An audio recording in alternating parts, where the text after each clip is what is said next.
Hello everyone, this is Jeannie and I'm back today to share a fun card using Gerda Steiner Designs Upside Down Flamingo stamp set. This stamp set features one large flamingo image and two large sentiments. Because this image is really silly, I wanted to bring it to life by creating an interactive card. To start off, I'm going to stamp this image on a piece of white cardstock, and this will be my main card panel.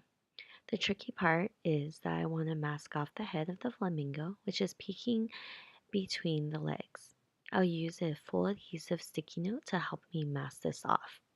I'll stamp it and cut the portion around the head to mask it and remove the rest. And this will let me mask off only the head and I'll be left with just its body.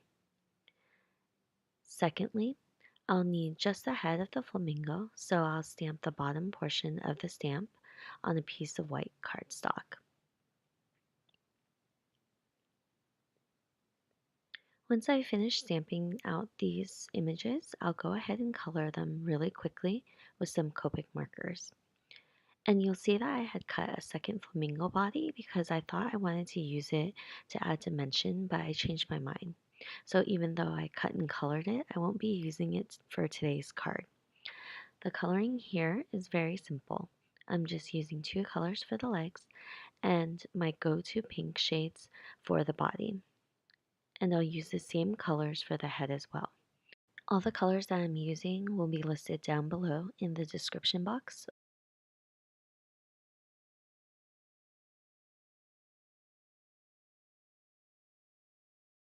Once I'm done coloring, I'll fussy cut the head and I'll make sure to leave a 1-inch wide piece above the head so I can use it for the interactive element of the pull tab. And once I finish fussy cutting around the head, I'll also use a Memento Tuxedo black marker just to edge the image so there's no white peeking out on the sides.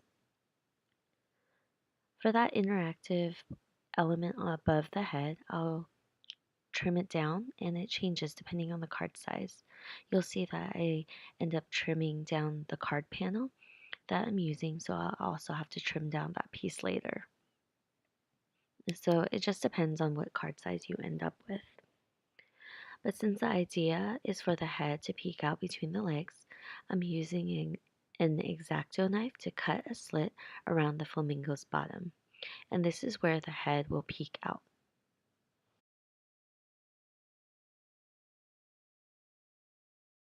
So I'm a big fan of coloring up a background for a card really quickly. And the quickest way for me to do this is to use distress inks. So I've created a mask for the flamingo from the full adhesive sticky note.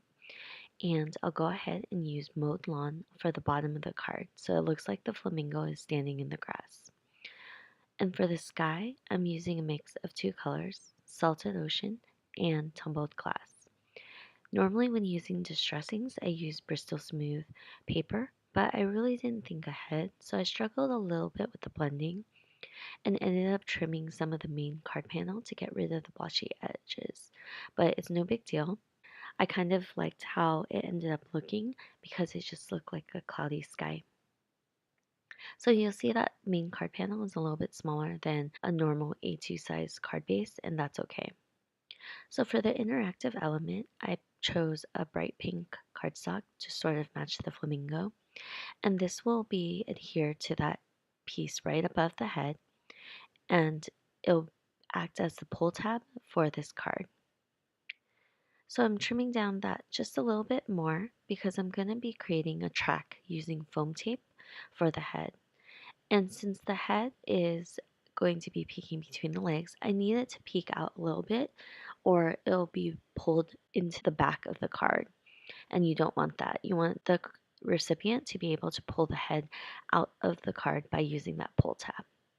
So I needed to measure it enough where the head peeks out a little bit, so it'll be already at the front of the card panel. And so when you pull, the head will be the only thing that pulls out and it won't go back inside the card. So once I figured out that, I create a track using the foam tape. But I also want to create a stopper for that pull tab on top. So I'll trim down that interactive piece just a little bit more so I can create a stopper for the pull tab. And you'll see me messing around with it a bit, but I eventually get it to work. Once I create that stopper, I'll trim down any excess foam and I'll add foam to the rest of the card. I did go ahead and trim down my A2 card base a little bit just so that the pull tab can kind of stick out and for a person to pull on it, and it will also fit into a normal A2 envelope. So I'll trim this down, and once I trim down the pull tab, I'll grab my Lawn Fawn's push here set and stamp the pull here sentiment at the bottom of that pink pull tab. And this will let the recipient know, hey, there's a surprise and you should pull on this. So there are two large sentiments that come with this small stamp set, and I use both of them. I think it's a perfect match.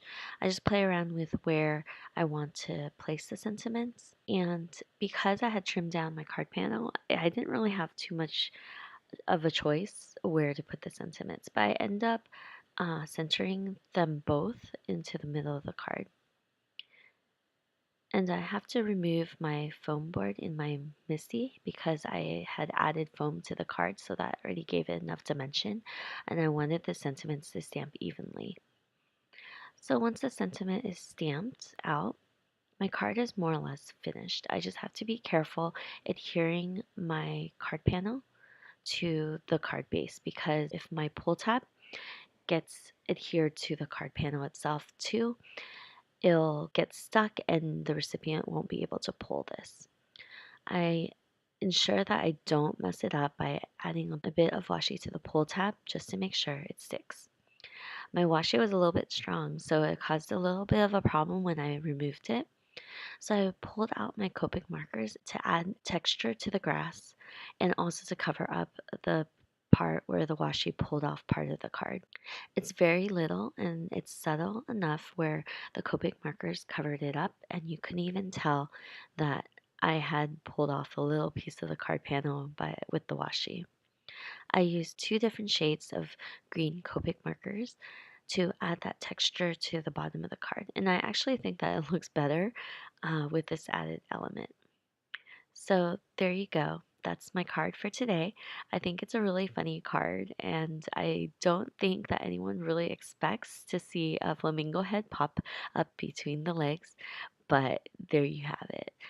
I hope you enjoyed this video, and I'll see you guys next time for another one. Bye.